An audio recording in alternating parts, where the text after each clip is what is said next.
ಆತ್ಮೀಯ ಸಾರ್ವಜನಿಕರೇ, ಕೃಷಿ ಇಲಾಖೆಯು ಪ್ರತಿ ವರ್ಷದಂತೆ ಈ ವರ್ಷವೂ ಅಂತಾರಾಷ್ಟ್ರೀಯ ವಾಣಿಜ್ಯ ಮೇಳ ಆಯೋಜಿಸುತ್ತಿದ್ದು, ಸಾವಯವ ಮತ್ತು ಸಿರಿಧಾನ್ಯಗಳ ಜೊತೆ ಕೃಷಿ ಪರಿಸರ, ಸಂಸ್ಕರಣೆ ಮತ್ತು ಮೌಲ್ಯವರ್ಧನೆ ಹಾಗೂ ಬ್ರ್ಯಾಂಡಿಂಗ್ ಮತ್ತು ಸಾಲ ಸೌಲಭ್ಯ ಪರಿಕಲ್ಪನೆಗಳೊಂದಿಗೆ ರೈತರನ್ನ ಉದ್ಯಮಿಗಳಾಗಿ ಪರಿವರ್ತಿಸುವ ನಿಟ್ಟಿನಲ್ಲಿ ಉತ್ಪಾದನೋತ್ತರ ಕೃಷಿ ಎಂಬ ಮುಖ್ಯ ಧ್ಯೇಯದೊಂದಿಗೆ ಅಂತಾರಾಷ್ಟ್ರೀಯ ವಾಣಿಜ್ಯ ಮೇಳ 2026 ಆಯೋಜಿಸಿದೆ.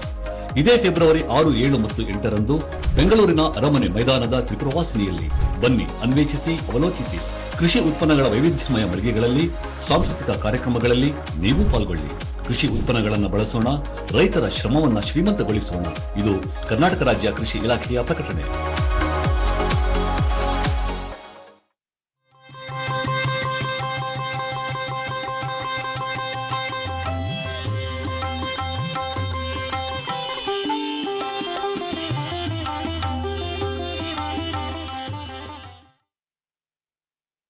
ಚಂದನ ವಾಹಿನಿಯ ನೆಲ್ಮೆಯ ವೀಕ್ಷಕರೇ, ತಮಗೆಲ್ಲರಿಗೂ ಕೃಷಿ ಇಲಾಖೆಯ ಪ್ರಾಯೋಜಿತ ರೈತ ಮಿತ್ರ ನೇರ ಫೋನ್ ಕಾರ್ಯಕ್ರಮಕ್ಕೆ ಪ್ರೀತಿಯ ಸ್ವಾಗತ. ರೈತ ಬಂದವರೇ, ಇವತ್ತು ನಾವಿಲ್ಲಿ ಈ ಒಂದು ವಿಶೇಷವಾದ ಒಂದು ಕಾರ್ಯಕ್ರಮದಲ್ಲಿ ಕೃಷಿ ಇಲಾಖೆ ವತಿಯಿಂದ ಆಯೋಜಿಸಿರುವ ಅಂತಾರಾಷ್ಟ್ರೀಯ ವಾಣಿಜ್ಯ ಮೇಳ 2026 ಉತ್ಪಾದನೋತ್ತರ ಕೃಷಿ ರೈತರ ಸಬಲೀಕರಣ ಅನ್ನುವ ವಿಷಯದ ಬಗ್ಗೆ ನಾವೀಗ ಇಲ್ಲಿ ಚರ್ಚೆ ಮಾಡ್ತಾ ಇದ್ದೀವಿ. ನಮ್ಮ ಸ್ಟುಡಿಯೋದಲ್ಲಿ ಇವತ್ತು ಈ ಒಂದು ವಿಷಯವನ್ನು ಚರ್ಚೆ ಮಾಡೋದಕ್ಕೆ ಮಾನ್ಯ ಕೃಷಿ ಸಚಿವರು ಎನ್ ಚಲುವರಾಯಸ್ವಾಮಿ ಸಾಹೇಬರು ಅವರು ಆಗಮಿಸಿದ್ದಾರೆ. ಸರ್, ರೈತ ಬಾಂಧವರ ಪರವಾಗಿ ಮತ್ತು ಚಂದನ ವಾಹಿನಿಯ ಪರವಾಗಿ ತಮಗೆ ಧನ್ಯವಾದಗಳನ್ನು, ಸ್ವಾಗತವನ್ನು ಕೋರ್ತಾ ಸರ್. ಸರ್, ಈಗ ರೈತ ಬಾಂಧವರೇ, ಈ ಒಂದು ವಿಷಯ ಏನಿದೆ, ಅಂತಾರಾಷ್ಟ್ರೀಯ ವಾಣಿಜ್ಯ ಮೇಳ ಉತ್ಪಾದನೋತ್ತರ ಕೃಷಿ, ಈ ಒಂದು ವಿಷಯಕ್ಕೆ ತಮ್ಮ ಒಂದು ಪ್ರಶ್ನೆಗಳು ಸೀಮಿತವಾಗಿರಬೇಕು. ಯಾಕೆಂತಂದ್ರೆ ಈಗ ಬರುವ ಫೆಬ್ರವರಿ 6, 7 ಮತ್ತು 8ರಂದು ಬೆಂಗಳೂರು ಅರಮನೆ ಮೈದಾನದ ತ್ರಿಪುರವಾಸಿನಿಯಲ್ಲಿ ಈ ಒಂದು ಅಂತಾರಾಷ್ಟ್ರೀಯ ವಾಣಿಜ್ಯ ಮೇಳ ನಡೆಯಲಿದೆ. ಹಾಗಾಗಿ ಕೇವಲ ಈ ಒಂದು ವಿಷಯಕ್ಕೆ ಮಾತ್ರ ತಮ್ಮ ಪ್ರಶ್ನೆ ಕೇಂದ್ರೀಕೃತವಾಗಿರಬೇಕಂತ ಕೇಳ್ಕೊಳ್ತಾ, ಸರ್, ಈಗ ನಮಗೆ ರೈತ ಬಂದವರೇ, ನಮ್ಮ ಮಾನ್ಯ ಕೃಷಿ ಸಚಿವರು ಮೂಲತಃ ಮಂಡ್ಯದ ನಾಗಮಂಗಲ ಕ್ಷೇತ್ರದಿಂದ ಪ್ರತಿನಿಧಿಸುವ ಇವರು 4 ಬಾರಿ ಶಾಸಕರಾಗಿ, ಒಮ್ಮೆ ಸಂಸದರಾಗಿ ಸೇವೆ ಸಲ್ಲಿಸಿದ್ದಾರೆ. ಸ್ವತಃ ರೈತಾಪಿ ಕುಟುಂಬದಿಂದ ಬಂದ ಇವರು ಪ್ರಸ್ತುತ ಕರ್ನಾಟಕ ರಾಜ್ಯದ ಕೃಷಿ ಇಲಾಖೆಯಲ್ಲಿ ಕೃಷಿ ಸಚಿವರಾಗಿ ರಾಜ್ಯದ ರೈತರ ಏಳಿಗೆಗಾಗಿ ಪ್ರತಿನಿತ್ಯ ಗಣನೀಯ ಸೇವೆ ಸಲ್ಲಿಸ್ತಾ ಇದ್ದಾರೆ. ಖುದ್ದು ಅಂದರೆ ಮುದ್ದಾಂ ಕೃಷಿ ಸಚಿವರೇ ರೈತರ ತಾಕುಗಳಿಗೆ ಭೇಟಿ ನೀಡಿ ಅವರ ಒಂದು ಬೆಳೆ ಮಳೆ ಪರಿಸ್ಥಿತಿ ಹೇಗಿದೆ, ಅವರ ಆರ್ಥಿಕ ಪರಿಸ್ಥಿತಿ ಹೇಗಿದೆ, ಅವರ ಒಂದು ಕೃಷಿಯಲ್ಲಿ ಮತ್ತೇನು ಸುಧಾರಿಸಿಕೊಳ್ಳಬಹುದು, ಇದನ್ನ ಸ್ವತಃ ತಾವೇ ಹೊಲ ಗದ್ದೆಗಳಿಗೆ ಹೋಗಿ ಚರ್ಚೆ ಮಾಡ್ತಾ ಇದ್ದಾರೆ. ಮಾನ್ಯ ಕೃಷಿ ಸಚಿವರು ಈ ಹಿಂದೆ ಸಾರಿಗೆ ಸಚಿವರಾಗಿ, ಆರೋಗ್ಯ ಮತ್ತು ಕುಟುಂಬ ಕಲ್ಯಾಣ ಸಚಿವರಾಗಿಯೂ ಸಹ ಹಿಂದಿನ ಸರ್ಕಾರಗಳಲ್ಲಿ ಸೇವೆ ಸಲ್ಲಿಸಿದ್ದಾರೆ. ಬನ್ನಿ ರೈತ ಬಂದವರು, ಇವಾಗ ಕೃಷಿ ಇಲಾಖೆ ವತಿಯಿಂದ ಆಯೋಜಿಸುತ್ತಿರುವ ಅಂತಾರಾಷ್ಟ್ರೀಯ ವಾಣಿಜ್ಯ ಮೇಳ 2026 ಉತ್ಪಾದನೋತ್ತರ ಕೃಷಿ ರೈತರ ಸಬಲೀಕರಣಕ್ಕೋಸ್ಕರ ಮಾಡ್ತಿರುವಂತಹ ಒಂದು ಕಾರ್ಯಕ್ರಮ. ಈ ಒಂದು ಕಾರ್ಯಕ್ರಮದ ಬಗ್ಗೆ ನಾವು ಈಗ ಒಂದು ಚರ್ಚೆ ಪ್ರಾರಂಭ ಮಾಡೋಣ. ಸರ್, ಈಗಾಗಲೇ ನಾನು ಹೇಳಿದೆ ಉತ್ಪಾದನೋತ್ತರ ಕೃಷಿ ಅಂತ ಹೇಳಿದೆ ಸರ್. ನಾನು ಅಂದ್ರೆ ಇಲ್ಲಿವರೆಗೂ ನಾವು ಸಾಕಷ್ಟು ರೈತರಿಗೆ ಉತ್ಪಾದನೆ ಹೆಚ್ಚು ಮಾಡಿ ಏನ್ ಬೇಕು, ಇಳುವರಿ ಹೆಚ್ಚಾಗಲಿಕ್ಕೆ ಅಥವಾ ಪ್ರೊಡಕ್ಷನ್ ಇಂಪ್ರೂವ್ ಮಾಡಲಿಕ್ಕೆ ಸಾಕಷ್ಟು ಒತ್ತು ಕೊಟ್ಟಿದ್ದೀವಿ. ಆದ್ರೆ ಅವರ ಒಂದು ಆರ್ಥಿಕತೆಯನ್ನು ವೃದ್ಧಿಸಬೇಕು ಸರ್. ನಾವು ಅದ್ರ ಬಗ್ಗೆ ಏನು ಒತ್ತು ನೀಡಲಾಗ್ತಾ ಇದೆ ಸರ್? ಇವತ್ತು ನೀವು ಹೇಳಿದಾಗೇನೆ ದಿನೇ ದಿನೇ ನಮ್ಮ ರಾಷ್ಟ್ರದಲ್ಲಾಗಿರ್ಬೋದು, ನಮ್ಮ ರಾಜ್ಯದಲ್ಲಾಗಿರ್ಬೋದು ಅನೇಕ ಪ್ರಕೃತಿ ಸವಾಲಿದ್ರೂ ಸಹ ರೈತರು ಶ್ರಮದಿಂದ, ರೈತರ ಪ್ರಯತ್ನದಿಂದ ಮತ್ತು ನಮ್ಮ ಯೂನಿವರ್ಸಿಟಿ ಇರ್ಬೋದು, ಅಗ್ರಿಕಲ್ಚರ್ ಡಿಪಾರ್ಟ್ಮೆಂಟ್ ಇರ್ಬೋದು ಕೊಡುವಂಥ ಸಪೋರ್ಟು, ಸಹಕಾರ, ಮಾರ್ಗದರ್ಶನ, ಮತ್ತು ಅನೇಕ ಕಾರ್ಯಕ್ರಮಗಳು, ಸಹಾಯಧನಗಳು, ಇನ್ಶೂರೆನ್ಸು, ಈ ಥರದ ಅನೇಕ ಒಂದು ಸೌಲಭ್ಯವನ್ನು ಕೊಡೋದ್ರ ಮೂಲಕ ರೈತರು ಒಂದು ಬೆಳೆಯುವ ಒಂದು ಪದಾರ್ಥಗಳನ್ನು ಹೆಚ್ಚು ಬೆಳೆದು ಇವತ್ತು ರಾಷ್ಟ್ರದಲ್ಲಿ ನಾವು ಎಕ್ಸ್ಪೋರ್ಟ್ ಮಾಡುವಂಥ ಒಂದು ಲೆವೆಲ್ಗಿದ್ದೀವಿ. ನಾವು ಮೊದಲು ನಾವೇ ಕೊಂಡ್ಕೊಳ್ಳುವಂಥ ಪರಿಸ್ಥಿತಿ ಇತ್ತು. ಇವತ್ತು ನಾವೇ ಬೇರೆ ದೇಶಕ್ಕೆ ಆಹಾರವನ್ನು ಕಳಿಸ್ತಕ್ಕಂಥ ಮಟ್ಟಕ್ಕೆ ರೈತರು ತಲುಪಿದ್ದಾರೆ. ಇದಕ್ಕೆಲ್ಲ ನಾವು ರೈತರಿಗೆ ನಮ್ಮ ಸರ್ಕಾರದ ಪರವಾಗಿ ನಾವು ಕೃತಜ್ಞತೆ ಹೇಳಬೇಕಾಗತ್ತೆ. ಅವ್ರಿಗೆ ಅಭಿನಂದನೆಯೂ ಹೇಳಬೇಕಾಗತ್ತೆ. ಈಗ ನಾವು ಮಾಡಬೇಕಾಗಿರ್ತಕ್ಕಂಥದ್ದು, ಯಾವಾಗಲೂ ರೈತರಿಗೆ ಒಂದು ಕೊರಗಿದೆ. ಸಮ್ ಟೈಮ್ ಬೆಳೀತಕ್ಕಂಥ ಟೈಮ್ನಲ್ಲಿ ಮಳೆಯ ಅನಾಹುತದಿಂದ ಅಥವಾ ಬೇಸಿಗೆಯ ಅನಾಹುತದಿಂದ ಅಥವಾ ಇನ್ಯಾವುದೋ ಒಂದು ರೋಗ ಬರೋದು ಅಥವಾ ಮಾರ್ಕೆಟ್ನಲ್ಲಿ ಆಗ್ತಕ್ಕಂಥ ವ್ಯತ್ಯಾಸಗಳು, ಇವೆಲ್ಲ ಅವರಿಗೆ ಆದಾಯ ಭಾಳಷ್ಟು ಕಡಿಮೆ ಸಮಸ್ಯೆಯನ್ನು ಎದುರಿಸ್ತಾ ಇದ್ದಾರೆ. ಇದಕ್ಕೆ ನಾವು ಅವರಿಗೆ ಸೊ ಉತ್ಪಾದನೋತ್ತರ ರೈತ ಅಂತ ಹೇಳಿ, ಸೊ ರೈತರ ಉತ್ಪಾದನೆ ಆದಮೇಲೆ ಅವರ ಒಂದು ಸ್ಟೆಬಿಲಿಟಿ, ಸಬಲೀಕರಣ ಮತ್ತು ಆರ್ಥಿಕ ಸಮತೋಲನ, ಆರ್ಥಿಕ ಹೆಚ್ಚಳ ಮಾಡ್ತಕ್ಕಂಥದ್ದನ್ನು ಯಾವ ರೀತಿ ಮಾಡಲಿಕ್ಕೆ ಸಾಧ್ಯ ಅನ್ನೋದ್ರ ಬಗ್ಗೆ ನಾವು ಇಲಾಖೆ ಕಳೆದ 2 ವರ್ಷದಲ್ಲಿ ಸಾಕಷ್ಟು ಪ್ರಯತ್ನವನ್ನು ಮಾಡಿದ್ದೀವಿ. ಅದರಲ್ಲಿ ಸಮಗ್ರ ಕೃಷಿಗೆ ಪ್ರೋಸೆಸ್ ಮಾಡೋದಿರ್ಬೋದು, ಮತ್ತು ಕೃಷಿಯನ್ನು ಸಂಸ್ಕರಣೆ ಮಾಡ್ತಕ್ಕಂಥದ್ದು, ಬೆಳೆದ ತಕ್ಷಣವೇ ಜನ ನೇರವಾಗಿ ಮಧ್ಯವರ್ತಿಗಳ ಮೂಲಕ ಮಾರ್ಕೆಟ್ಗೆ ಹೋಗೋ ಬದಲು ಸಂಸ್ಕರಣೆ ಮಾಡಿ, ಮೌಲ್ಯವರ್ಧನೆ ಮಾಡಿ, ಬ್ರ್ಯಾಂಡಿಂಗ್ ಮಾಡಿ ಮಾರ್ಕೆಟಿಗೆ ಹೋದರೆ ಬಹುಶಃ ಅವರಿಗೆ 1 ರಿಂದ 4 ಪಟ್ಟು ಆದಾಯ ಸಿಗುತ್ತೆ. ಈ ಒಂದು ವಿಚಾರವನ್ನು ನಾವು ಹೆಚ್ಚು ಜನರಿಗೆ ಸ್ವಲ್ಪ ಮನವರಿಕೆ ಮಾಡಿಕೊಡ್ತಕ್ಕಂಥದ್ದು, ಅವರು ಮಾಡ್ತಕ್ಕಂಥದ್ದು. ನಮ್ಮ ಈ ಒಂದು ಏನು ಅರಮನೆ ಮೈದಾನ ತ್ರಿಪದರ್ಶಿನಿ 6, 7, 8 ನಾವೊಂದು ವಾಣಿಜ್ಯ ಮೇಳವನ್ನು ಈಗಾಗಲೇ 17ರಿಂದ ಮಾಡಿದ್ದೀವಿ. ಮಧ್ಯೆ 2-3 ವರ್ಷ ಗ್ಯಾಪ್ ಬಿಟ್ಟರೆ ಈ ಒಂದು 7 ಇದು ಸೇರಿದ್ರೆ 7ನೇ ಒಂದು ಅಂತಾರಾಷ್ಟ್ರೀಯ ವಾಣಿಜ್ಯ ಮೇಳ ಆಗುತ್ತೆ. ಈ 7ನೇ ಮೇಳದಲ್ಲಿ ಒಂದು ಸ್ವಲ್ಪ ಕಳೆದ ಎಲ್ಲ ಮೇಳಕ್ಕಿಂತ, ವಾಣಿಜ್ಯ ಮೇಳಕ್ಕಿಂತ ಒಂದು ಸ್ವಲ್ಪ ಡಿಫ್ರೆಂಟ್ ಆಗಿರಬೇಕು, ರೈತರಿಗೆ ಅನುಕೂಲ ಆಗಬೇಕು. ಮತ್ತು ರೈತರಿಗೆ, ಯುವಕರಿಗೆ, ಇವತ್ತು ಎಲ್ಲರೂ ಉದ್ಯೋಗ ಅರಸಿ ಹೊರಗಡೆ ಹೋಗ್ತಾ ಇದ್ದಾರೆ ಮತ್ತು ಎಲ್ಲರೂ ಸಹ ಶಿಕ್ಷಣವನ್ನು ಪಡೆದಿರೋರಿದ್ದಾರೆ. ಸೊ ಕನಿಷ್ಠ PUC SSLCಯಿಂದ ಡಿಗ್ರಿ, ಅದು ಅಗ್ರಿಕಲ್ಚರ್ ಶಿಕ್ಷಣ ಇರ್ಬೋದು ಅಥವಾ ಬೇರೆ ಡಿಗ್ರಿ ಇರ್ಬೋದು ಪಡೆದಿರ್ತಾರೆ. ಅವ್ರಿಗೂ ಸಹ ಕೃಷಿನಲ್ಲಿ ಏನಾದರೂ ಒಂದು ಸ್ವಲ್ಪ ಆದಾಯವನ್ನು ಕಾಣಲಿಕ್ಕೆ ಸಾಧ್ಯ ಅನ್ನೋದನ್ನು ನಾವು ಅವರಿಗೆ ಅರಿವು ಮೂಡಿಸಿದ್ರೆ ಬಹುಶಃ ಉದ್ಯೋಗ ಹುಡುಕೊಂಡು ಹೊರಗಡೆ ಹೋಗೋ ಬದಲು ಅವರೇ ಉದ್ಯಮಿ ಆಗ್ಬೋದು. ಉದ್ಯೋಗವನ್ನು ಬಿಟ್ಟು ಈ ರೀತಿ ನಾವೊಂದು ಮೊನ್ನೆ ಒಂದು ಕಾರ್ಯಕ್ರಮ ನಾವು ಕಳೆದ 21ರಿಂದ ಇದ್ದು 5 ವರ್ಷದಲ್ಲಿ 5,000 ಸಂಸ್ಕರಣಾ ಘಟಕಗಳಿಗೆ 15 ಲಕ್ಷ ರೂಪಾಯಿ ಸಬ್ಸಿಡಿ ಕೊಟ್ಟಿದ್ದು. ನಾವು ಇದು ಒಂದೇ ವರ್ಷ ಎಕ್ಸ್ಟೆಂಡ್ ಮಾಡಿ ಒಂದೇ ವರ್ಷದಲ್ಲಿ 9 ಲಕ್ಷ ರಾಜ್ಯ ಸರ್ಕಾರ, 6 ಲಕ್ಷ ಕೇಂದ್ರ ಸರ್ಕಾರದ್ದು, 15 ಲಕ್ಷ ಅವರಿಗೆ ಸಬ್ಸಿಡಿ ಮೂಲಕ 6,000 ಘಟಕಗಳಿಗೆ ಕೊಟ್ಟಿದ್ವಿ ಒಂದೇ ವರ್ಷದಲ್ಲಿ.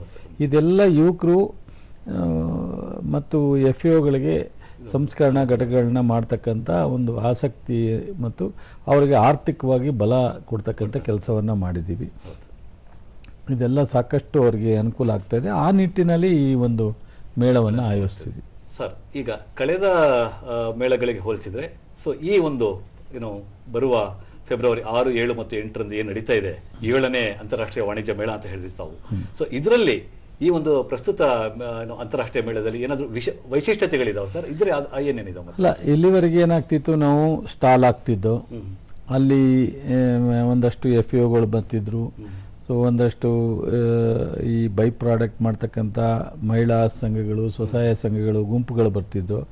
ಈಗ ನಾವು ಒಂದು ಸ್ವಲ್ಪ ಟೆಕ್ನಾಲಜಿನೂ ಸಹ ಅಲ್ಲಿ ಇಂಟ್ರೊಡ್ಯೂಸ್ ಮಾಡ್ತಾ ಇದ್ದೀವಿ ಮತ್ತು ತಂತ್ರಜ್ಞಾನವನ್ನು ಉಪಯೋಗಿಸೋದ್ರ ಜೊತೆಗೆ ಪ್ರಸ್ತುತ ನಮಗೇನಾಗುತ್ತೆ, ಸಂಸ್ಕರಣೆ ಮಾಡ್ತಕ್ಕಂಥ ಒಂದು ಯಾವ ರೀತಿ ಸಂಸ್ಕರಣೆ ಅಂದರೆ ಏನು, ಸಂಸ್ಕರಣೆ ಮಾಡೋದ್ರಿಂದ ಏನು ಅವರಿಗೆ ಉಪಯೋಗ ಆಗುತ್ತೆ, ರೈತರಿಗೆ ಏನೆಲ್ಲ ಅನುಕೂಲ ಆಗುತ್ತೆ ಅನ್ನೋದು, ಅದಾದ ನಂತರ ಮೌಲ್ಯವರ್ಧನೆ ಮಾಡ್ತಕ್ಕಂಥದ್ದು, ಅದ್ರ ಬಗ್ಗೆ ಹೆಚ್ಚು ಮಾಹಿತಿ ಕೊಡ್ತಕ್ಕಂಥದ್ದು ಅವರಿಗೆ. ಆಮೇಲೆ ಮಾರ್ಕೆಟ್, ಇವತ್ತು ಕಳೆದ ಬಾರಿ ನಾವು 9 ದೇಶಗಳ ಪ್ರತಿನಿಧಿಗಳು ಬಂದಿದ್ದರು, ಸೈನ್ಸಿಸ್ಟ್ಗಳು, ವಿವಿಧ ಸಂವಾದ ನಡೀತಿತ್ತು. 25 ರಾಜ್ಯದಿಂದ ಭಾಗವಹಿಸಿದರು. ಈ ಸಲ ಅದಕ್ಕಿಂತ ಹೆಚ್ಚು ಬರ್ತಾರೇನೋ ಒಂದು ನಮಗೆ ನಿರೀಕ್ಷೆ ಇಟ್ಕೊಂಡಿದ್ದೀವಿ. ಈ ಬ್ರ್ಯಾಂಡಿಂಗ್ ಅನ್ನೋದಿದೆಯಲ್ಲ, ಅದರಲ್ಲೇ ನೀವು ಇವತ್ತು TV-ನಲ್ಲಿ ನೋಡ್ಬೋದು, ನೀವೆಂತೆಂಥ ಸಣ್ಣ ಸಣ್ಣ ಜನ ಉಪಯೋಗಿಸೋವಂಥ ಪದಾರ್ಥಗಳು, ಬಟ್ಟೆಗಳಿರ್ಬೋದು, ಕಾಸ್ಮೆಟಿಕ್ಸ್ ಇರ್ಬೋದು, ಇವೆಲ್ಲ ಬ್ರ್ಯಾಂಡಿಂಗ್ ಮಾಡೇ ಒಳ್ಳೆ ದುಡ್ಡನ್ನು ಸಂಪಾದನೆ ಮಾಡ್ತಾರೆ. ನಮ್ಮ ರೈತರು ಇಷ್ಟು ಕಷ್ಟಪಟ್ಟು ಪ್ರತಿಯೊಬ್ಬರಿಗೂ ಆಹಾರ ಇಲ್ಲದೆ ಬದುಕೋಕ್ಕೆ ಆಗಲ್ಲ. ಬೆಳಗ್ಗೆ ಎದ್ದರೆ ಕಾಫಿ ಕುಡಿಯೋದ್ರಿಂದ ರಾತ್ರಿ ಮಲಗಿ ಒಂದು ಏನಾದ್ರು ಊಟ ಮಾಡಿ ಮಲಗಬೇಕು ಅಂತ ಅಂದರೆ ದಿನನಿತ್ಯ 3 ಟೈಮು 4 ಟೈಮ್ 5 ಟೈಮು ಆಹಾರನೇ ಉಪಯೋಗಿಸ್ಬೇಕಾಗತ್ತೆ. ಅಂಥ ಒಂದು ಮೌಲ್ಯವಾದಂಥ ಪದಾರ್ಥಗಳನ್ನ ನಾವು ಬ್ರ್ಯಾಂಡ್ ಮಾಡ್ದಲ್ಲೇ ನಾವು ನೇರವಾಗಿ ಬೆಳೆದ ತಕ್ಷಣವೇ ಕೊಡೋದು. ಆಮೇಲೆ ಮಧ್ಯವರ್ತಿಗಳು, ಬಿಸ್ನೆಸ್ ಮ್ಯಾನ್ಗಳು ಅದಕ್ಕೆ ಬ್ರ್ಯಾಂಡ್ ಮಾಡಿ ಅದಕ್ಕೆ 1ರಷ್ಟು 4ರಷ್ಟು ಬಡ್ಕೋತಾರಲ್ಲ. ಅದ್ರ ಬದಲು ನಮ್ಮ ರೈತರಿಗೆ ಯಾಕೆ ಆಗಬೇಕು, ಅದನ್ನು ರೈತ ಉದ್ಯಮಿ ಮಾಡ್ತಕ್ಕಂಥದ್ದು. ಅದಕ್ಕೋಸ್ಕರ ಈ ಎಲ್ಲ ಸಂಸ್ಕರಣೆ, ಮೌಲ್ಯವರ್ಧನೆ ಮತ್ತು ಏನು ಮಾರುಕಟ್ಟೆಗೆ ಮಾಡ್ತೀವೋ ಆ ಕೆಲಸನ ನಮ್ಮ ರೈತರೇ ಮಾಡಬೇಕು, ಯುವಕರೇ ಮಾಡಬೇಕು. ಮಧ್ಯವರ್ತಿಗಳು ಮಾಡೋದು ಬೇಡ.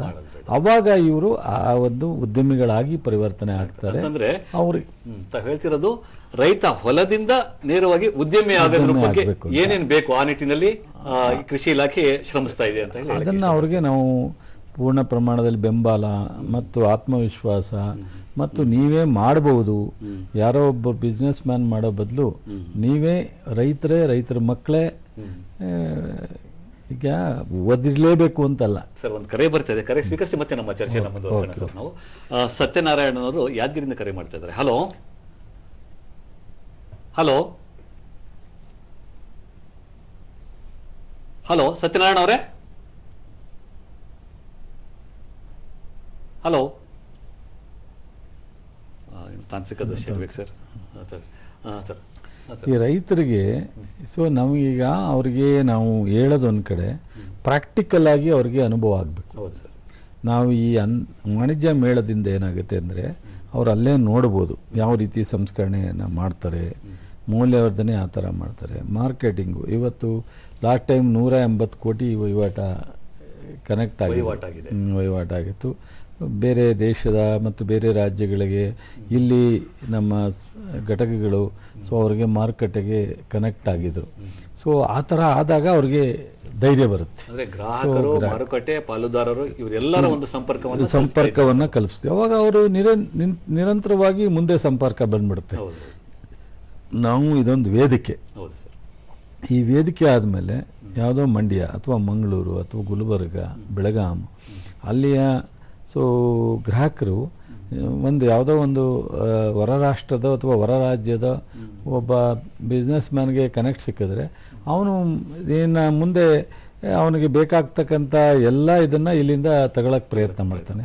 ಅವಾಗ ಇವ್ರಿಗೆ ಇನ್ನೂ ಉತ್ಪಾದನೆ ಮತ್ತು ಅವ್ರ ಮೌಲ್ಯವರ್ಧನೆ ಮಾಡ್ತಕ್ಕಂಥದ್ದು ಅವಶ್ಯಕತೆ ಹೆಚ್ಚಿರುತ್ತೆ. ಅದರಿಂದ ಸರ್ ಈಗ ಈ ಒಂದು ಅಂತಾರಾಷ್ಟ್ರೀಯ ಮೇಳದಲ್ಲಿ ಯಾವ್ಯಾವ ಪ್ರಮುಖ ಕಾರ್ಯಕ್ರಮಗಳು ನಡೀತಾ ಇದಾವೆ ಸರ್?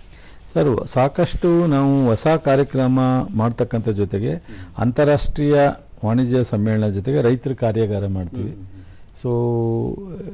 ಡಿಸ್ಕಷನ್ ಇರ್ತವೆ, ಟೇಬಲ್ ಡಿಸ್ಕಷನ್ ಇರ್ತವೆ. ನಾವು ನಮ್ಮ ದೇಶದ ಒಳಗಡೆ ಬರ್ತಕ್ಕಂಥ ಸೈನ್ಸಿಸ್ಟ್ಗಳಿರ್ಬೋದು, ಪ್ರಗತಿಪರ ರೈತರಾಗಿರ್ಬೋದು, ಅವರೆಲ್ಲರನ್ನೂ ಕೂರಿಸಿ ಯಾರಿಗೆ ಅವಶ್ಯಕತೆ ಇದೆಯೋ ಅವ್ರಿಗೆಲ್ರಿಗೂ ತಿಳಿಸ್ತಕ್ಕಂಥ ಕೆಲಸ ಮಾಡ್ತೀವಿ. ಉತ್ಪಾದಕರ ಜೊತೆ ಮಾರಾಟಗಾರರ ಮಾತುಕತೆ ಮಾಡ್ತೀವಿ. ಯಾರು ನಮ್ಮಲ್ಲಿ ಉತ್ಪಾದನೆ ಮಾಡ್ತಕ್ಕಂಥ ಮಾರಾಟಗಾರರು ಬರ್ತಾರಲ್ಲ ಅವ್ರ ಜೊತೆ ಮಾತುಕತೆ ಮಾಡ್ತಕ್ಕಂಥದ್ದು, ನೇರ ಸಂಪರ್ಕ ಮಾಡ್ತಕ್ಕಂಥದ್ದು ಮಾಡ್ತೀವಿ. ಅದಕ್ಕೆ ಆಹಾರ ಮಳಿಗೆಗಳಿರ್ತವೆ, ಅದರಲ್ಲಿ ಬೈ ಪ್ರಾಡಕ್ಟ್ ಏನು ರಾಗಿ ಅಥವಾ ಮೇಜು ಮೌಲ್ಯವರ್ಧಿತ ಸಂಸ್ಕರಣೆ ಮಾಡ್ತಕ್ಕಂಥದ್ದಕ್ಕೆ ಹೆಚ್ಚು ಅವರಿಗೆ ಅವಕಾಶಗಳು ಕೊಡ್ತೀವಿ. ಗ್ರಾಹಕರ ಸಂಪರ್ಕ, ಆ ಒಂದು ವೇದಿಕೆಯಲ್ಲಿ ಒಬ್ರಿಗೊಬ್ಬರು ಗ್ರಾಹಕರಿಗೂ ಮಾರಾಟಗಾರರಿಗೂ ಮೌಲ್ಯವರ್ಧನೆ ಮಾಡ್ತಕ್ಕಂಥವ್ರಿಗೂ ಸಂಪರ್ಕ ಸಿಗುತ್ತೆ. ಹಾಗಾಗಿ ಇವೆಲ್ಲ ಜೊತೆಗೆ ಮಧ್ಯದಲ್ಲಿ ಜನರಿಗೂ ಸಹ ದೂರದಿಂದ ಬಂದಿರ್ತಾರೆ, ಸಾಂಸ್ಕೃತಿಕ ಕಾರ್ಯಕ್ರಮಗಳನ್ನ ಏರ್ಪಡಿಸಿರ್ತೀವಿ, ಮನೋರಂಜನಾ ಕಾರ್ಯಕ್ರಮ ಮಾಡ್ತೀವಿ. ಈ ರೀತಿ ಅನೇಕ ಬಟ್ಟು ಟೆಕ್ನಾಲಜಿನೂ ಇಲ್ಲಿ ನಾವು ಅವ್ರಿಗೆ ತಿಳಿಸ್ತಕ್ಕಂಥ ಕೆಲಸ ಮಾಡ್ತೀವಿ.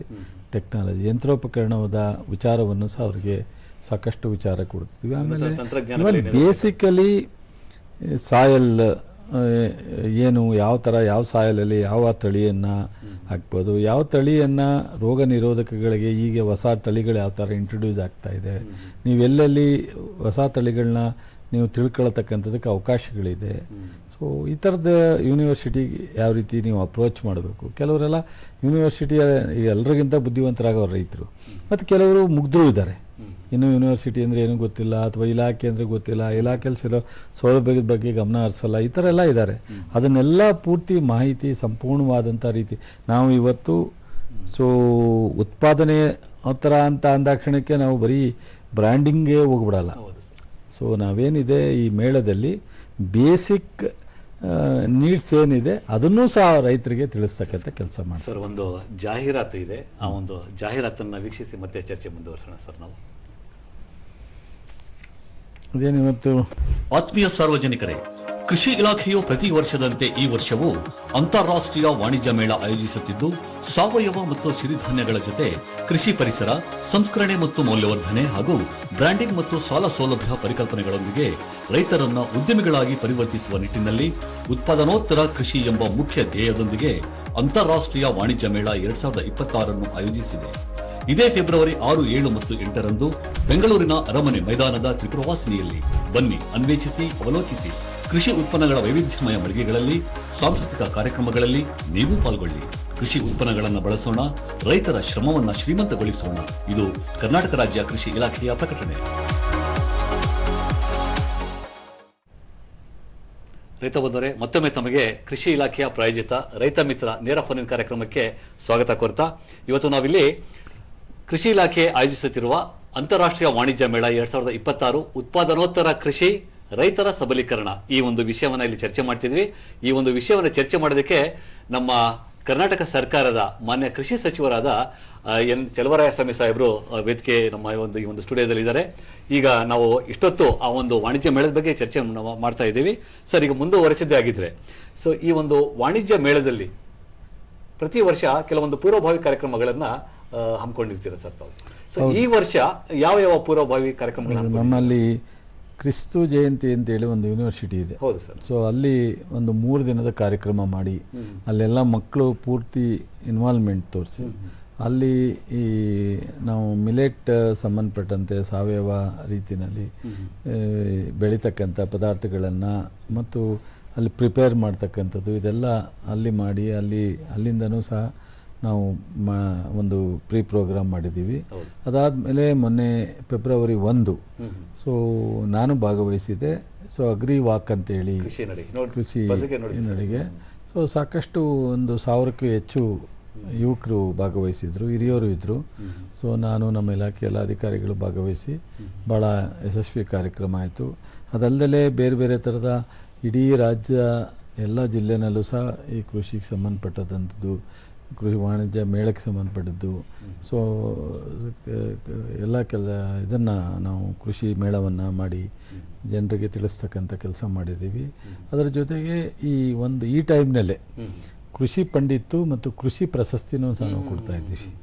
ಎಲ್ಲ ಜಿಲ್ಲೆಯಿಂದ ಆಯ್ಕೆ ಆಗಿರ್ತಕ್ಕಂಥವ್ರಿಗೆ 100ಕ್ಕೂ ಹೆಚ್ಚು ಜನಕ್ಕೆ ಕೃಷಿ ಪಂಡಿತ್ತು ಮತ್ತು ಕೃಷಿ ಪ್ರಶಸ್ತಿ ಎರಡನ್ನೂ ಸಹ ನಾವು ಮುಖ್ಯಮಂತ್ರಿಯವ್ರ ಕೇಳಿ ಮೊದಲನೇ 6ನೇ ತಾರೀಕು ನಾವು 11 ಗಂಟೆಗೆ ತ್ರಿಪುರವಾಸಿನಿ ಸೊ ಪ್ರಶಸ್ತಿಯನ್ನ ಪಂಡಿತ್ ಪ್ರಶಸ್ತಿಯನ್ನು ಕೃಷಿ ಕ್ಷೇತ್ರದಲ್ಲಿ ವಿಶೇಷ ಸಾಧನೆ ಮಾಡಿದ ರೈತರನ್ನು ಗುರುತಿಸಿ ಇಲ್ಲಿ 100ಕ್ಕಿಂತ ಹೆಚ್ಚು ಜನ ರೈತರನ್ನ ಪ್ರಶಸ್ತಿ ಕೊಡ್ತಾ ಇದ್ದೀವಿ. ಸೊ ಹಾಗಾಗಿ ಸಾಕಷ್ಟು ಈ ಕಾರ್ಯಕ್ರಮದಲ್ಲಿ ನಾವು ಪೂರ್ವಭಾವಿ ಸಭೆನ ಮಾಡಿದ್ದೀವಿ. ಸೊ ಮತ್ತು ಹಾಗೆ ಈಗ ದೂರದರ್ಶನದಲ್ಲಿ ಮಾಡ್ತಾಯಿದ್ದೀವಿ. ಮೊನ್ನೆ ಇನ್ನೊಂದು ಇದರಲ್ಲಿ ದೂರದರ್ಶನ ಜೊತೆಗೆ ಆಕಾಶವಾಣಿನಲ್ಲಿ ಕಾರ್ಯಕ್ರಮ ಮಾಡಿದ್ದು. ಸೊ ಹಾಗೆ ಎಲ್ಲ ಸಾಕಷ್ಟು ಪಾಪ ಎಲೆಕ್ಟ್ರಾನಿಕ್ ಮೀಡಿಯಾದವರು ಸಹ ಸಪೋರ್ಟ್ ಮಾಡ್ತಾ ಇದ್ದಾರೆ.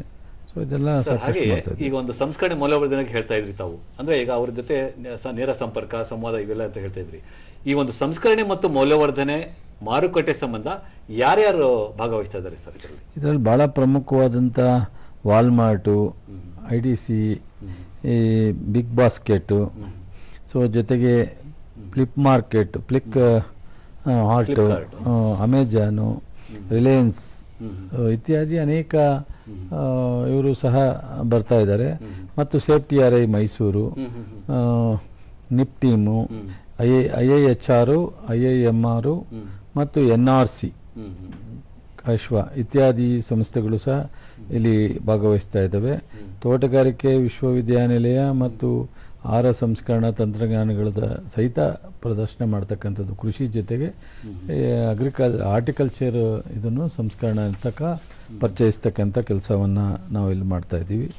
ಹಾಗಾಗಿ ಸಾಕಷ್ಟು ಇದರಲ್ಲಿ ರೈತರಿಗೆ ಬಟ್ ಎಲ್ಲ ಬೇಸಿಕ್ ನೀಡ್ಸಿಂದ ಹಿಡಿದು ಇವತ್ತಿನ ಆಧುನಿಕವಾದಂಥ ಕೃಷಿ ಮತ್ತು ಸಮಗ್ರ ಕೃಷಿಗೆ ಎಲ್ಲ ವಿಚಾರನ ತಿಳ್ಕೊಳ್ಳಿಕ್ಕೂ ಅವಕಾಶಗಳಿದೆ ರೈತರಿಗೆ. ಸಾಕಷ್ಟು 3 ದಿವಸದಲ್ಲಿ 300ಕ್ಕೂ ಹೆಚ್ಚು ಮಳಿಗೆಗಳು ಇಲ್ಲಿ ಕಳೆದ ವರ್ಷ ನೋಡಿದ್ವಿ ಸರ್, ಅಂತಂದ್ರೆ ಒಂದು 300ಕ್ಕೂ ಹೆಚ್ಚು ಮಳಿಗೆಗಳು ಹೆಚ್ಚಿದ್ದು. ಈ ಬಾರಿನೂ ಅದೇ ಈ ವಾರನೂ 300ಕ್ಕೂ ಹೆಚ್ಚು ಮಳಿಗೆಗಳು ಆಲ್ರೆಡಿ ರಿಜಿಸ್ಟರ್ ಆಗಿದೆ. ಸೊ ಹಾಗಾಗಿ ಇವತ್ತು ಒಳ್ಳೆಯ ಕಾರ್ಯಕ್ರಮ, ರೈತರಿಗೆ ಇದೊಂದು ತುಂಬ ಉಪಾಯ ಆಗುತ್ತೆ ಅಂತ ಹೇಳಿ ನನಗೆ ಭರವಸೆ ಇದೆ. ಹಾಗಾಗಿ ಈ ಒಂದು ಕಾರ್ಯಕ್ರಮ ಯಶಸ್ವಿಯಾಗಿ ಮಾಡ್ತಾ ಇದ್ದೀವಿ ಸರ್. ನಾವು ಇನ್ನೊಂದು ಪತ್ರಿಕೆ ಎಲ್ಲೋ ನೋಡಿದ್ವಿ ಸರ್, ಅಂದರೆ ಅಂತಾರಾಷ್ಟ್ರೀಯ ಒಂದು ಸಮ್ಮೇಳನನೂ ನಡೆಸ್ತಾ ಇದ್ದೀರಾ ಅಂತ ಕೇಳ್ಪಟ್ವಿ ಇದರಲ್ಲಿ, ಈ ಒಂದು ಕಾರ್ಯಕ್ರಮದಲ್ಲಿ. ಅಂದರೆ ಪತ್ರಿಕೆಯಲ್ಲಿ ನೋಡಿದ್ವಿ ನಾವು 4 ಮತ್ತು 5ನೇ ತಾರೀಕಿಗೆ ಅಂತಾರಾಷ್ಟ್ರೀಯ ಸಮ್ಮೇಳನ ನಡೀತಾ ಇದೆ ಅಂತ ಹೇಳಿ ಕೇಳ್ಪಟ್ವಿ. ನಾಳೆ ಇದಕ್ಕೋಸ್ಕರ ನಮ್ಮ ಸಮೃದ್ಧಿ ಹಾಲ್ ಅಂತ ನಮ್ಮ ಕೃಷಿ ಇಲಾಖೆಯಲ್ಲಿ ಆಯುಕ್ತರ ಕಚೇರಿ ಹತ್ರ ಒಂದು ಮಾರ್ನಿಂಗ್ ಅದೊಂದು ಅಂತಾರಾಷ್ಟ್ರೀಯ ಇದನ್ನ ಸಮ್ಮೇಳನ ಮಾಡ್ತಾ ಇದ್ದೀವಿ. ಅದರಲ್ಲಿ ಹೊರದೇಶದಿಂದ ಕೆಲವರು ಬರ್ತಾ ಇದ್ದಾರೆ. ಅಲ್ಲಿ ಮ್ಯೂಚುವಲ್ ಡಿಸ್ಕಷನ್ನು, ಈ ಮೇಳದ ಬಗ್ಗೆ ಹೆಚ್ಚು ಮಾಹಿತಿಯನ್ನು ಮತ್ತು ಹಂಚ್ಕೊಳ್ತಕ್ಕಂಥ ಕೆಲಸವನ್ನು ಮಾಡ್ತೀವಿ. ನಾಳೆ ಸಾಯಂಕಾಲ ಒಂದು ಪತ್ರಿಕಾಗೋಷ್ಠಿನೂ ಇಟ್ಕೊಂಡಿದ್ದೀನಿ. ನಾಳೆ 3:30ಗೆ ಇದರಲ್ಲಿ ಸ್ಯಾಂಗ್ರಿಲಾ ಹೋಟ್ಲಲ್ಲಿ ಪತ್ರಿಕಾಗೋಷ್ಠಿನೂ ಇಟ್ಕೊಂಡಿದ್ದೀವಿ. ಇಷ್ಟು ಕಾರ್ಯಕ್ರಮಗಳು ಭಾಳ ಇದಾಗಿ ಮಾಡ್ತೀವಿ, ಒಟ್ಟಾರೆ ನಡೀತಾ ಇದೆ. ಸೊ ಈಗ ಕೆಪೆಕ್ ಸಂಸ್ಥೆ ಅಂತ ಕೇಳ್ಬಿಟ್ಟಿದ್ದೀವಿ ಸರ್, ಈಗ ಮೌಲ್ಯವರ್ಧನೆ ಸಂಸ್ಕರಣೆ ಬಗ್ಗೆ. ಇದು ರೈತರಿಗೆ ಯಾವ ರೀತಿ ಒಂದು ಪ್ರೋತ್ಸಾಹ ಅಥವಾ ಸಹಾಯ ಧನ ನೀಡಲಾಗ್ತಾ ಇದೆ? ಸೊ ಈ ವರ್ಷ ನಾವು ಭಾಳಷ್ಟು ಆ ಕೆಫೆಕ್ ಸಂಸ್ಥೆ ಮೂಲಕ ತುಂಬ ಜನ ರೈತರಿಗೆ ಇವತ್ತೇನಾಗಿದೆ, ನಾವು ಇಂಡಸ್ಟ್ರಿಯಲ್ ಬರಬೇಕು, ಉದ್ಯೋಗ ಸಿಗಬೇಕು ರೈತರಿಗೆ ಅಂತೇಳಿ ಸಾಕಷ್ಟು ಏನೇ ನಾವು ಪ್ರಯತ್ನ ಮಾಡಿದ್ರೂ ಒಂದು ಕಂಪ್ನಿನಲ್ಲಿ 500,000 ಉದ್ಯೋಗ ಕೊಡೋದಕ್ಕೆ ಭಾಳ ಸುಸ್ತು. ಅಲ್ಲಿ ಅವ್ರು ಕ್ವಾಲಿಫೈ ನೋಡ್ತಾರೆ, ಅವ್ರು ಎಲಿಜಿಬಲ್ ಇದ್ದಾರ ನೋಡ್ತಾರೆ, ಆ ಕಂಪ್ನಿಗೆ ಬೇಕಾಗ್ತಾನೆ ಅಂತ ನೋಡ್ತಾರೆ. ಬಟ್ ನಮ್ಮ ಈ ಕೃಷಿಗೆ ಸಂಬಂಧಪಟ್ಟಂಗೆ ನಮಗೆ ಯಾವ ಕ್ವಾಲಿಫಿಕೇಷನು PUC ಮಾಡಿದ್ರಿಗೂ ಕೊಡ್ಬೋದು, ಡಿಗ್ರಿ ಮಾಡಿದ್ರಿಗೂ ಕೊಡ್ಬೋದು, ಮಾಸ್ಟರ್ ಡಿಗ್ರಿ ಮಾಡಿದ್ರು. ಈ ಕೆಫೆಕ್ ಇದೆಯಲ್ಲ, ಇದೊಂದು ಸಣ್ಣ ಸಂಸ್ಥೆ ಆದ್ರೂ ಹೆಚ್ಚು ಕಡಿಮೆ ಬಹುತೇಕ ಈ ಒಂದು ವರ್ಷದಲ್ಲಿ ನಾವು 5,000ಕ್ಕಿಂತ ಹೆಚ್ಚು ಕಡಿಮೆ 6,000ದಷ್ಟು ನಾವು ಅವರಿಗೆ ಸಹಾಯಧನವನ್ನು 15 ಲಕ್ಷದಲ್ಲಿ 9 ಲಕ್ಷ ವಿಶೇಷವಾಗಿ ಕಳೆದ ಬಜೆಟಲ್ಲಿ ನಮ್ಮ ಮುಖ್ಯಮಂತ್ರಿಗಳು 206 ಕೋಟಿಯನ್ನು ನಮ್ಮಲ್ಲಿ ಮಾಡಿದರು. 9 ಲಕ್ಷ ನಮ್ಮ ರಾಜ್ಯದಿಂದ ಕೊಡ್ತೀವಿ, 6 ಲಕ್ಷ ಕೇಂದ್ರ ಸರ್ಕಾರದಿಂದ, 15 ಲಕ್ಷ ಒಂದು ಸಂಸ್ಕರಣಾ ಘಟಕಗಳಿಗೆ 6,000ದವರೆಗೂ ನಾವು ಕೊಟ್ಟಿದ್ದೀವಿ. ಇದೊಂದು ವರ್ಷ ಒಂದು ಸಿಂಪಲ್ ಆಗಿ 10 ಜನಕ್ಕೆ ಎಂಪ್ಲಾಯ್ಮೆಂಟ್ ಕೊಡ್ಬೋದು. ಅವರು 5 ಜನಕ್ಕೆ ಕೊಟ್ರು 30,000 ಆಯ್ತು. ಯಾರ ಬೇಕಾದ್ರೂ ಮಾಡ್ಬೋದು. ಸರ್, ಈಗ ಈ ಒಂದು ಇದರಲ್ಲಿ ದೇಸಿ ತಳಿಗಳ ಸಂರಕ್ಷಣೆ ಹೌದು, ನಮಗೆ ದೇಶಿ ತಳಿಗಳು ಸಹ ಅಷ್ಟೇ ಮುಖ್ಯ. ಅದನ್ನು ನಾವು ಹೆಚ್ಚು ಪ್ರೋತ್ಸಾಹ ಮಾಡಬೇಕು, ಪೋಷಣೆ ಮಾಡಬೇಕು. ನಾವು ಎಲ್ಲ ಯೂನಿವರ್ಸಿಟಿನಲ್ಲಿರ್ಬೋದು, ಈಗ ನಮ್ಮ ಮಂಡ್ಯದಲ್ಲಿ, ಮಂಗಳೂರಲ್ಲಿ ಕೆಲವು ಕಡೆ ಎಲ್ಲ ನಮ್ಮ ರೈತರೇನೆ ಹಳೆಯ ತಳಿಗಳನ್ನ 1,000, 2,000, 3,000 ತಳಿಗಳನ್ನ ಅವ್ರು ಶೇಖರಣೆ ಮಾಡಿಟ್ಟಿರ್ತಕ್ಕಂಥದ್ದು ನೋಡಿದ್ದೀವಿ. ಸೊ ನಾವು ಅಲ್ಲಿ ನಮ್ಮ ಮಳವಳ್ಳಿನಲ್ಲಿ ಒಬ್ಬರು ನಮ್ಮ ಮುಸ್ಲಿಂ ರೈತರು ಅವ್ರು ನನಗೆ ಆಶ್ಚರ್ಯ ಆಗುತ್ತೆ. ಅವ್ರು ಪೂರ್ತಿ ಇಡೀ ಕುಟುಂಬ 50 ಜನ ಎಲ್ಲ ವ್ಯವಸಾಯ, ಅವರು ಬೇರೆ ಕಸಬೆ ಗೊತ್ತಿಲ್ಲ ಅವ್ರಿಗೆ ವ್ಯವಸಾಯ. ಸಾವಿರಾರು ತಳಿಗಳನ್ನ ಶೇಖರಣೆ ಮಾಡಿಟ್ಟಿದ್ದಾರೆ. ಆ ಥರದ್ದೆಲ್ಲ ನಾವು ಇಲ್ಲಿ ಪ್ರದರ್ಶಿಸ್ತೀವಿ ಮತ್ತು ಹೆಚ್ಚು ನಮ್ಮ ಇಲಾಖೆ ಮತ್ತು ಯೂನಿವರ್ಸಿಟಿಗೆ ನಾವು ಡೈರೆಕ್ಷನ್ನೇ ಕೊಟ್ಟಿದ್ದೀವಿ ಸರ್ಕಾರದಿಂದ. ದೇಶಿ ತಳಿಗಳನ್ನ ಸಂರಕ್ಷಣೆ ಮಾಡ್ತಕ್ಕಂಥದ್ದು ಬಹಳ ಜವಾಬ್ದಾರಿ ಅಂತೇಳಿ. ಮುಂದಿನ ದಿನಗಳಲ್ಲಿ ಅದು ರೈತರಿಗೆ ಅನುಕೂಲ ಆ ನಿಟ್ಟಿನಲ್ಲಿ. ಸರ್, ಬಹಳಷ್ಟು ಮಾಹಿತಿ ನೀಡಿದರೆ ಇಲ್ಲಿವರೆಗೆ. ರೈತ ಬಾಂಧವರೇ, ಕೃಷಿ ಇಲಾಖೆ ವತಿಯಿಂದ ಆಯೋಜಿಸಲಾಗ್ತಿರುವಂತಹ ಅಂತಾರಾಷ್ಟ್ರೀಯ ವಾಣಿಜ್ಯ ಮೇಳ 2026 ಉತ್ಪಾದನೋತ್ತರ ಕೃಷಿ ರೈತರ ಸಬಲೀಕರಣ ಅಂತಂದ್ರೆ, ರೈತ ಹೊಲದಿಂದ ಉದ್ಯಮದತ್ತ ಹೋಗೋದಕ್ಕೆ ಏನೇನು ಒಂದು ಹಂತ ಹಂತವಾಗಿ ಏನೇನು ಮಾಡಬೇಕಾಗುತ್ತೆ ಅನ್ನೋದಕ್ಕೆ ಒಂದು ವಿಶೇಷವಾದಂತಹ ಈ ಒಂದು ಅಂತಾರಾಷ್ಟ್ರೀಯ ವಾಣಿಜ್ಯ ಮೇಳ ಬರುವ ಫೆಬ್ರವರಿ 6, 7 ಮತ್ತು 8ರಂದು ಬೆಂಗಳೂರು ಅರಮನೆ ಮೈದಾನದ ತ್ರಿಪುರವಾಸನೆಯಲ್ಲಿ ಹಮ್ಮಿಕೊಳ್ಳಲಾಗಿದೆ. ಇಷ್ಟೊತ್ತು ನಾವು ಉತ್ಪಾದನೆ ಮಾಡಿದ್ದೀವಿ, ಆದರೆ ಅದು ಆರ್ಥಿಕವಾಗಿ ನಾವು ಸಬಲೀಕರಣರಾಗಬೇಕಲ್ವಾ? ಸೊ ಇದಕ್ಕೋಸ್ಕರ ತಾವು ರಾಜ್ಯವ್ಯಾಪಿ ಹೆಚ್ಚಿನ ಸಂಖ್ಯೆಯಲ್ಲಿ ಬಂದು ರೈತರು ಇದರಲ್ಲಿ ಪಾಲ್ಗೊಂಡು ಸಾಕಷ್ಟು ಜ್ಞಾನಾರ್ಜನೆ ಪಡ್ಕೊಳ್ಬೇಕಂತ ಹೇಳಿ ಕೇಳ್ಕೊಳ್ತಾ, ಸರ್ ಇಷ್ಟೊತ್ತು ಈ ಒಂದು ಅಂತಾರಾಷ್ಟ್ರೀಯ ವಾಣಿಜ್ಯ ಮೇಳದ ಬಗ್ಗೆ ಮಾಹಿತಿ ನೀಡಿದ ತಮಗೆ ರಾಜ್ಯದ ರೈತ ಬಾಂಧವರ ಪರವಾಗಿ ಮತ್ತು ಚಂದನ ವಾಹಿನಿಯ ಪರವಾಗಿ ಧನ್ಯವಾದಗಳು ಸಲ್ಲಿಸ್ತೀನಿ ಸರ್. ನಮಸ್ಕಾರ. ಬಟ್ 6, 7, 8 ದಯಮಾಡಿ ಇದರ ಉಪಯೋಗ ಪಡ್ಕೋಬೇಕು. 18 ಜನಕ್ಕೆ ಪಂಡಿತ್ ಪ್ರಶಸ್ತಿ ಕೊಡ್ತೀವಿ, ಕೃಷಿ ಪ್ರಶಸ್ತಿ 104 ಜನಕ್ಕೆ. ಇದೊಂದು ದೊಡ್ಡ ಪ್ರೋಗ್ರಾಮು. ಇದರ ಎಲ್ಲ ನಾನು ಎಕ್ಸ್ಪ್ಲೈನ್ ಮಾಡಿದಂಥ ಇಲ್ಲಿವರೆಗೆ ನಾವು ಚರ್ಚೆ ಮಾಡಿದಂಥ ಎಲ್ಲ ವಿಚಾರಗಳಲ್ಲಿ ನಿಮ್ಗೆ ಅನುಕೂಲ ಆಗುತ್ತೆ. ದಯಮಾಡಿ ತಾವೆಲ್ಲರೂ 6, 7, 8 ತ್ರಿಪುರವಾಸಿನಿ ಅರಮನೆ ಮೈದಾನಕ್ಕೆ ಬಂದು ಭಾಗವಹಿಸಿ ವಿಚಾರವನ್ನು ತಿಳ್ಕೊಳ್ಳಿ. Thank you. ಧನ್ಯವಾದಗಳು.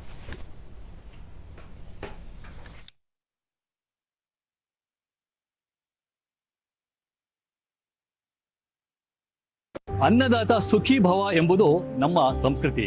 ನೇಗಿಲ ಯೋಗಿ ದೇಶದ ಬೆನ್ನೆಲುಬು. ಈ ಅನ್ನದಾತನನ್ನ ನಾವು ಸದಾ ಸ್ಮರಿಸೋಣ. ಆತನ ಕೈಯಿಂದ ಬೆಳೆದಂತಹ ದವಸ ಧಾನ್ಯಗಳನ್ನು ನಾವು ಗೌರವದಿಂದ ಸ್ವೀಕರಿಸೋಣ. ಕರ್ನಾಟಕ ರಾಜ್ಯದ ಕಲ್ಯಾಣ ಕರ್ನಾಟಕ ಭಾಗದ ಕಲಬುರಗಿ ಮತ್ತು ಯಾದಗಿರಿ ಜಿಲ್ಲೆಗಳು ಕರ್ನಾಟಕದ ದ್ವಿದಳ ಧಾನ್ಯಗಳ ಕಣಜವೆಂದೇ ಸುಪ್ರಸಿದ್ಧವಾಗಿವೆ. ಕಲಬುರಗಿಯ ಭೀಮಾ ತೊಗರಿ ಬೇಳೆಗೆ ಭೌಗೋಳಿಕ ಸೂಚ್ಯಂಕ ಅಂದ್ರೆ GI ಟ್ಯಾಗ್ ಮಾನ್ಯತೆ ದೊರೆತಿದೆ. ಭೀಮಾ ನದಿಯ ಫಲವತ್ತಾದ ಮಣ್ಣು ಈ ತೊಗರಿಗೆ ವಿಶಿಷ್ಟ ರುಚಿ, ಉತ್ತಮ ಪೌಷ್ಟಿಕಾಂಶ ಮತ್ತು ಶೀಘ್ರವಾಗಿ ಬೇಯುವಂತಹ ಗುಣವನ್ನು ನೀಡಿದೆ. ಇದು ಕೇವಲ ತೊಗರಿ ಬೇಳೆ ಅಷ್ಟೇ ಅಲ್ಲ, ನಮ್ಮ ಕರ್ನಾಟಕದ ಹೆಮ್ಮೆ ಕೂಡ ಹೌದು. ಕರ್ನಾಟಕ ಸರ್ಕಾರವು ಈ ತೊಗರಿಯನ್ನ ಭೀಮಾ ಪಲ್ಸಸ್ ಎಂಬ ಬ್ರ್ಯಾಂಡಿನೊಂದಿಗೆ ಜನಸಾಮಾನ್ಯರಿಗೆ ಒದಗಿಸ್ತಾ ಇದೆ. ನಮ್ಮ ನಾಡಿನ ಬ್ರ್ಯಾಂಡ್ಗಳನ್ನ ಪ್ರೀತಿಸೋಣ, ಬೆಂಬಲಿಸೋಣ ಮತ್ತು ಬೆಳೆಸೋಣ. ಭೀಮಾ ಪಲ್ಸಸ್ ತೊಗರಿಯನ್ನ bhimapulses.com ವೆಬ್ಸೈಟ್ ಅಥವಾ ಅಮೆಜಾನ್ ಮೂಲಕವೂ ಸಹ ಖರೀದಿಸಬಹುದಾಗಿದೆ.